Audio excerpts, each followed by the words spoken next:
Magandang gabi po sa ating lahat. Narito po tayo sa ating online service sa panggabi. Ang pag-uusapan po natin sa gabing ito ay patungkol sa ating Diyos na mahabagin, no? Kaya ang titingnan po natin, karakter po natin sa gabing ito ay walang iba kundi si Haring David, no? Pero bago tayo magpatuloy, tayo po muna ay manalangin, tayo po ay pumikit. Panginoon, maraming salamat sa pagkakataon na binigay mo po sa amin para sama-sama po kami, tingnan namin ang inyong kahabagan sa pamamagitan po ng buhay ni Haring David. Hayaan niyo po, Panginoon, sa pamamagitan nitong misaheng ito, makita namin ano ba yung kalalagayan namin na maaring sa tingin namin parang kawawa kami, pero kawawa kami in a sense na kung hindi kami lalapit sa inyo. Kaya hayaan niyo po, Panginoon, sa paglapit namin sa gabing ito, makita namin kung anong klaseng Diyos ang pinagsisilbihan namin, isang mahabaging Diyos. Kaya Lord, humihingi po kami ng iyong patnubay sa tulong po ng iyong Espiritu Santo. In Jesus' name we pray, Amen. Amen. Sa gabing ito, kagaya nga po ng sabi ko, ang pag-uusapan po natin ay sa pagkakaroon po natin ng mahabaging Diyos. No? At isang napaka-gusto pong karakter ay walang iba kundi dito si Haring David. Napakalaki ng kasalanan ni Haring David at dahil dito, kamatayan na dapat ang kaparusahan sa kanya kung tutuusin. So, sabi nga rito sa Leviticus 20:10, ang lalaki nanganganon niya sa asawa ng iba ay dapat patayin. Gayon din ang babae. So, alam po natin, ang background po nitong teksto natin sa gabing ito ay patungkol kay Haring David na humihingi po siya ng awa kay Lord. No? At sabi po niya rin sa awit 38, tingnan po natin, 38, no, sabi, "Sa iyo, Yahweh, ako'y nananawagan. Nagsusumamo na ako'y tulungan." Verse 9, "Anong halaga pa kung ako'y mamatay? Anong pakinabang kung malibing sa hukay?" Bakit ganito ang panalangin ni David? No, bakit ganito kaya? Kagaya nga ng sinabi ko, no, kilala ni Haring David kung sino yung Diyos sa kanyang pinagsisilbihan. Ito ay mahabagin. Kaya naman, patuloy sa paglapit si David kay Lord. Kilalang kilala niya si Lord, kaya alam na alam niya kung anong katangian meron si Lord. Unang-unang katangian meron ng Lord ay mahabagin, letter A. Kaya sabi niya rin sa awit 30:10, "Pakinggan mo ako, Yahweh, at kahabagan. Ako po sana'y tulungan." No? Alam niyo po, kapag kilalang kilala mo yung tinatawagan mo, hindi ka magdadalawang isip na lapitan. Parang kagaya ganito. Pag meron ka kaibigan na alam mo na kapag lumapit ka, hindi ka pahihindihan, hindi ka ba lalapit? Di ba lalapit ka? Dahil alam mong napakaliit yung porsyento na hindi ka niya pagbigyan o ano man yung kahilingan mo, hindi maliit yung porsyento na hindi ka niya tulungan o bigyan ng kung ano man yung kailangan mo. No? At sabi po rito sa awit 4:1, "Sagutin mo po ako sa aking pagtawag, O Diyos, na aking kalasag. Sa kagipitan ko, ako'y iyong tinulungan. Kawaan ako ngayon, dalangin ko'y pakinggan." Again, bakit siya humingi ng awa? Kagaya din sa sinabi natin sa awit 30:10, naranasan na niya kasi. Naranasan niya kung gaano po kahabagin ang Diyos na pinaglilingkuran natin. So dahil mahabagin siya, hindi siya nagdalawang isip. Humingi siya ng tulong. Bagamat kagaya po nung sinabi ko kanina, may background po. Yung background po nito is yung inagaw ba lang naman niya, yung asawa ng may asawa. Which, binasa natin kaya sa Leviticus, ang kaparusahan nito ay kamatayan. Utos to ng Diyos. Kapag ikaw ay nang agaw ng asawa ng may asawa, ang parusa nito ay kamatayan. At hindi lang yun. Pati yung buhay ng kanyang sundalo na si Urias ay ginawa niya ng paraan para tuluyan niya maagaw si Bathsheba. Pero salamat, dahil nakita niya, naranasan na niya, ang Panginoon ay mayroong kahabagan. By the way, hindi po ibig sabihin ito na gagawa tayo ng kasalanan dahil isipin natin mahabagin naman si Lord, mapapatawa tayo. Hindi po yun. Ito po iba po ang nito. Wag tayong magkamali na ay total kagaya kay Haring David nagkasala na hihingi nila ako ng tawad. Paano kung hindi ka makahingi ng tawad? Paano during those time nagkakasala ka, bigla kang bumigay? Biglang may nangyari sa iyo.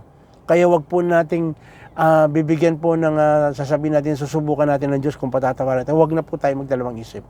Mahabagin po ang Diyos sa atin, pero tandaan po natin, may justice din po ang ating Panginoon. Pangalawa, ano nangyari? Bakit lumapit si Haring David? Bakit patuloy siyang lumapit kay Lord? No? Alam niya mahabagin ng Diyos. Anong sabi? Dahil alam niya na ang kanyang Diyos nagbibigay po ng kaaliwan. Nagbibigay po ng kaaliwan. Tandaan po natin, kapag tayo mayroong kalungkutan, ang isang kaaliwan po natin, walang iba kundi ang ating Panginoon. Kaya sabi po niya dito sa awit 30:11, pinapawi mo itong aking kalungkutan. Pinapalitan mo ng sayaw ng kagalakan. Pagluluksa ko'y iyong inaalis, kaligayahan ang iyong ipapalit. Again, dahil ang ating Panginoon po ay maawain, siya rin ang magbibigay sa atin ng kaaliwan. No? Lalo na po yung, di ba, pag may mga namamatayan sa atin, di ba?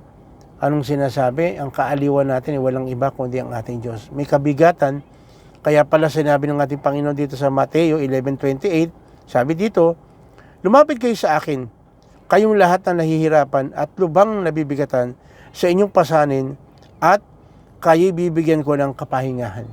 So dahil ang ating Diyos ay mahabagin, magbigagawa siya ng parang para maaliw tayo, para maibsan yung ating mga nararamdaman. Lalo sa mga panahong ito, hindi ko po alam, kayo mga nanonood po sa mga orseto, hindi ko alam kung gaano po yung kabigatan ninyo. Pero kapag lumapit po tayo sa ating Panginoon, kagaya sinasabi sa kanyang salita, ang sabi po, magbibigay siya ng kaaliwan. No? Lahat ng ating kabigatan, bibigyan ng lunas ng Lord. Bibigyan niya tayo ng kapahingahan. So kung ganyan yung sa pinaglilingkod natin, di ba dapat lumapit tayo? Di ba bigyan natin ng lumapit tayo, huwag tayong magdalawang isip dahil bibigyan niya tayo dahil siya'y mahabagin. At dahil siya'y mahabagin, bibigyan niya tayo ng kaaliwan. Pangatlo, nagbibigay siya ng awit. No? Ito po yung kahit nandun ka sa bagsak na bagsak tayo, si Lord po pwedeng bigyan pa rin tayo ng kaaliwan at sa kaaliwan to nagbibigay sa atin ng mga awit na nagbibigay ng papuri sa ating Diyos. Di ba? Sabi rito sa awit 30:12, aawit sa iyo ng papuri at hindi ako tatahimik, o Yahweh, aking Diyos, pasasalamat ko'y walang patid. No? Totoo po ito. Naranasan niyo na ba na malungkot kayo? Subukan yung kumanta ng praise and worship. Yung kumanta po kayo patungkol sa Panginoon, mararamdaman mo na unti-unti nababawasan po yung nararamdaman mo na lungkot. Totoo po ito. Patotoo to, marami po mga kapatiran, marami nakakakilala kay Lord na nagbibigay po ng pasasalamat. Na in spite nandun siya sa point ng kanyang bagsak, down na down siya sa kanyang kalalagayan, malungkot siya. Pero kapag umawi siya, lalo yung kinakanta, minsan kagaya nung kinanta po natin nung linggo, yung kay buti-buti mo, Panginoon. Tsaka yung paggising sa umaga, kay ganda, kay ganda. Di ba?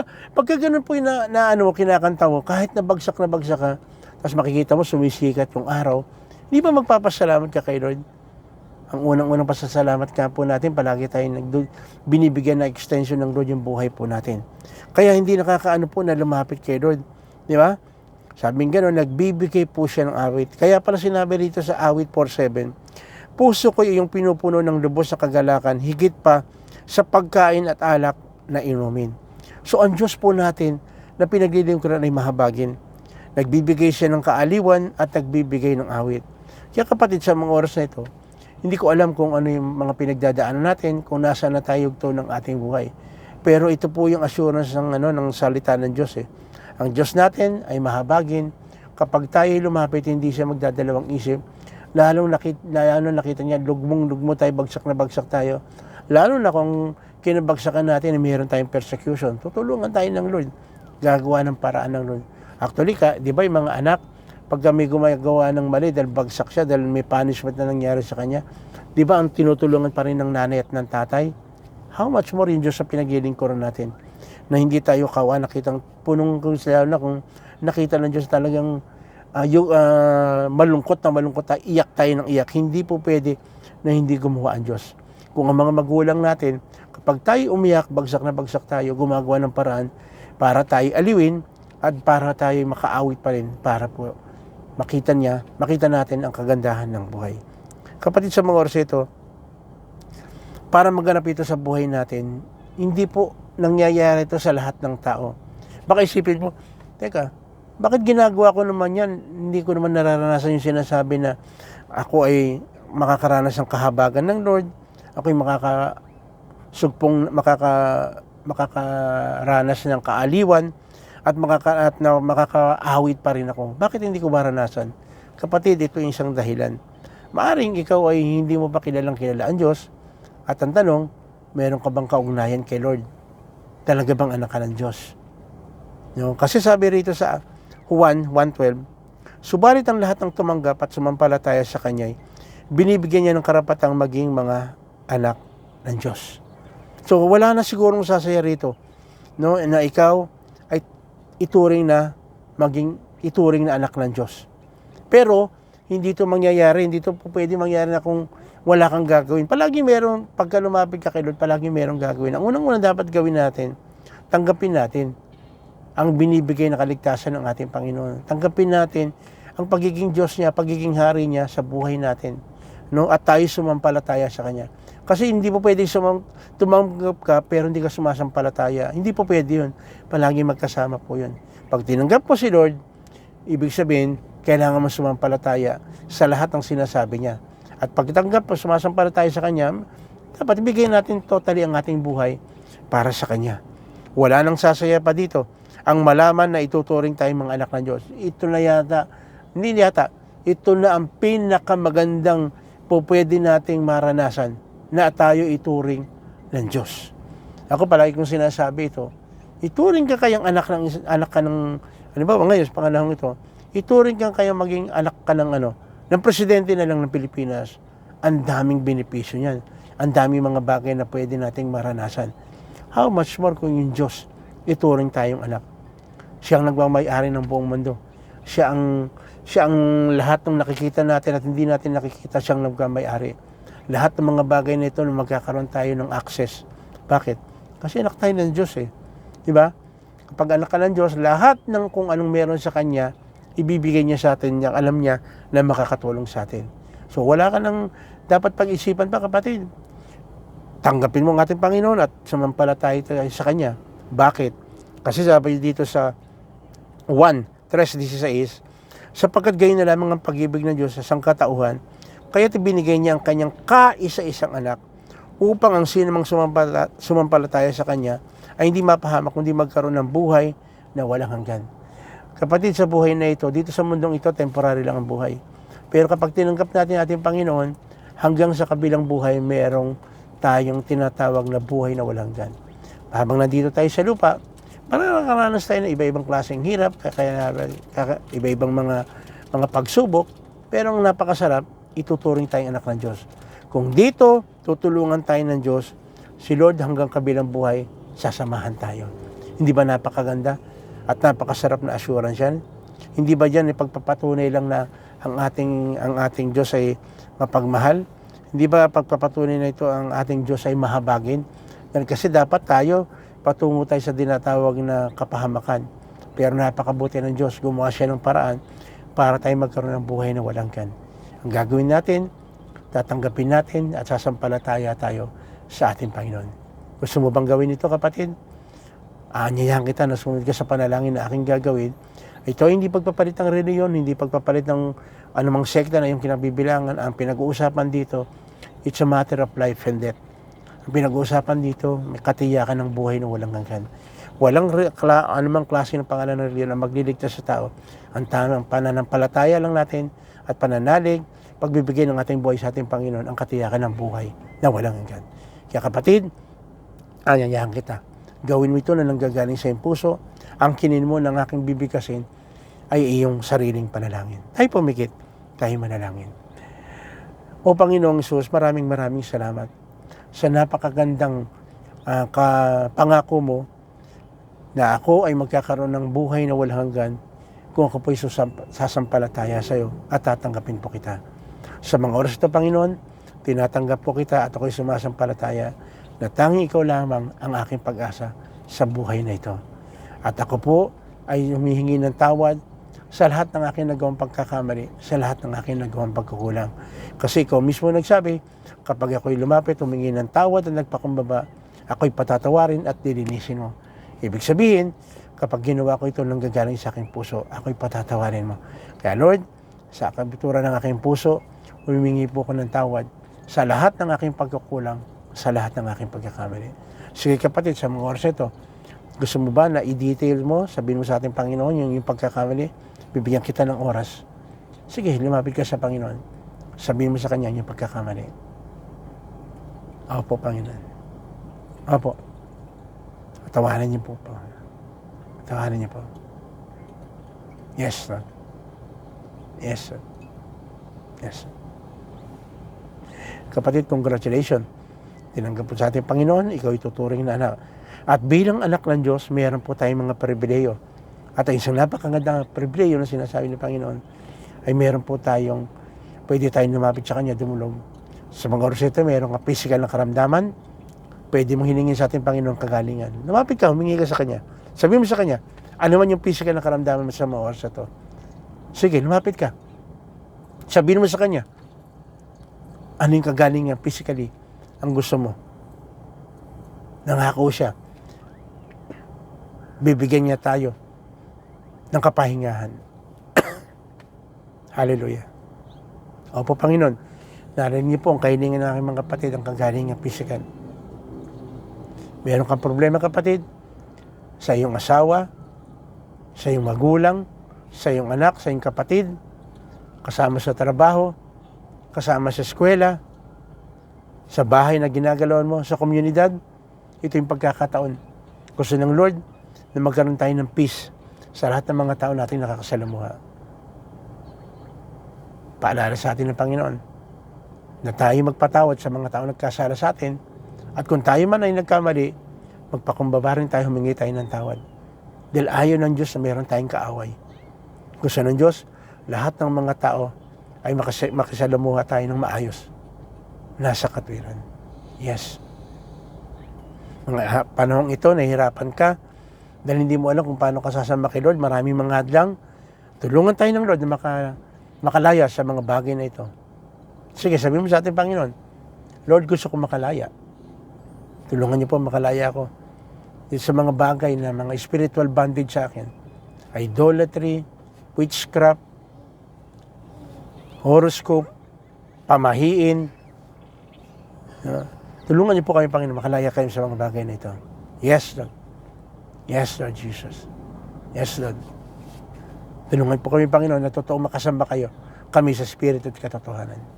Sa mga oras ito, marami kang kakulangan, marami kang mga bagay na hindi na susuplayin pangangailangan mo, hindi design ng Lord yan.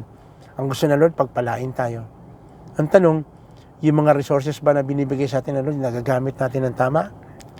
Hingin natin sa Panginoon, tulungan tayo, bigyan tayo ng knowledge at wisdom. Yung mga resources na binigay sa atin, magamit natin. Opo, Panginoon, tulungan niyo po kami, Panginoon, na maging good steward kami sa mga resources na pinagkakalumok mo sa akin. Wala kang trabaho sa mga oras ito, tulungan tayo ng Lord. Yes, Lord. Kayo po magdadala sa amin. Doon sa tama, napupuntahan namin na magkaroon po kami ng trabaho para po, suporta po, may supply sa pangangailangan. Ikaw na rin mismo nagsabi, Panginoon, ayaw mo ng taong tamad.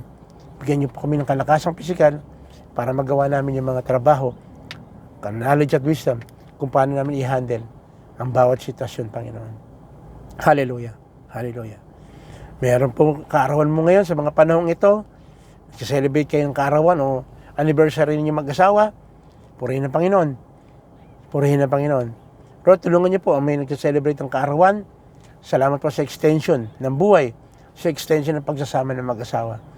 Hayaan niyo po, Panginoon, patuloy na ikaw ang mamuna, ikaw ang maging gitna, ikaw ang maging sentro ng buhay ng bawat isa. Hallelujah. Hallelujah. Pagpalain niyo rin, Panginoon, ang bansang Pilipinas. Tulungan niyo po ang aming mga leader, magmula sa aming presidente hanggang sa pinakamababang nanunungkulan, lokal man o national. Tunay na ikaw nga po, Panginoon, ang mabigyan po ng kapurihan. Ikaw po, Panginoon, ang may taas. At tunay na magkaroon po ng banal na takot sa iyo ang aming mga nanunungkulan sa gobyerno. Mga sundalo, mga pulis, magampanan nilang kanilang tungkulin na may takot po sa inyo dahil sila po ay nagpapatupad ng batas para yung peace and order ng aming bansa ay maging maayos. Na po ngayon, Panginoon, napapanood namin yung mga pulis na nakakagawa ng mga kamalian, naligaw ng landas. Lord, kayo pong patuloy na mag-correct sa kanila, kayo pong patuloy na mag-rebuke sa kanila, maisip, makita, ma-realize po nila na nilagay niyo sila sa posisyon na yan, hindi para magpayaman o kung anumang bagay, kundi nilagay mo sila dyan para pasimulan po nila ang peace and order at kaayusan ng aming bansa. Opo, Panginoon.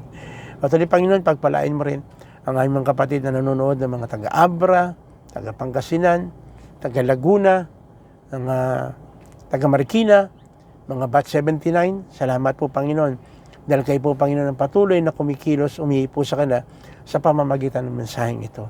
Salamat po, Panginoon, dahil ikaw ay isang Diyos na mahabagin at nagbibigay ng kaaliwan at patuloy na nagbibigay ng awit sa amin para magampanan namin, magawa namin yung mga bagay na nagiging kalugod-tugod sa iyo. Pagpalain niyo rin, Panginoon, ang bansang Israel. Dahil ikaw mismo nagsabi, ang sino man magpala sa Israel ay yung pagpapalain. Pagpalain niyo rin, Panginoon, ang aming mga nasa leader, magmula kay Pastor Cesar Castellanos, pati ang kanyang buong pamilya. Pati na rin ang kanyang mga gawain. Pagpalain niyo rin, Panginoon, ang Bishop Oriel, pati ang kanyang buong pamilya, pati na rin po yung church sa kanyang hinahandilan. Pagpalain mo rin, Panginoon, ang Pastor Plibert, pati ang kanyang buong pamilya, pati na rin yung gawain nila. Pagpalaan niyo rin, Panginoon, ang aming Mother Church na pangunguna po ng Pastor Popeng, pati ang kanyang buong pamilya. Salamat po ng marami sa buhay ng aming mga kapatid na ito. Muli, Panginoon, sa gabing ito, nagpapasalamat kami dahil sa mga bagay na itinuro mo po sa amin na lalo kami lumapit sa iyo dahil ikaw isang mahabaging Diyos at nagbibigay ng kaaliwan at nagbibigay ng awit. Muli, salamat po ng marami sa napakagandang mensahe na binigay mo po sa amin sa gabing ito. Ito po aming samad dalangin sa pangalan ng aming Panginoong Sus, lahat po tayo magsabi ng Amen.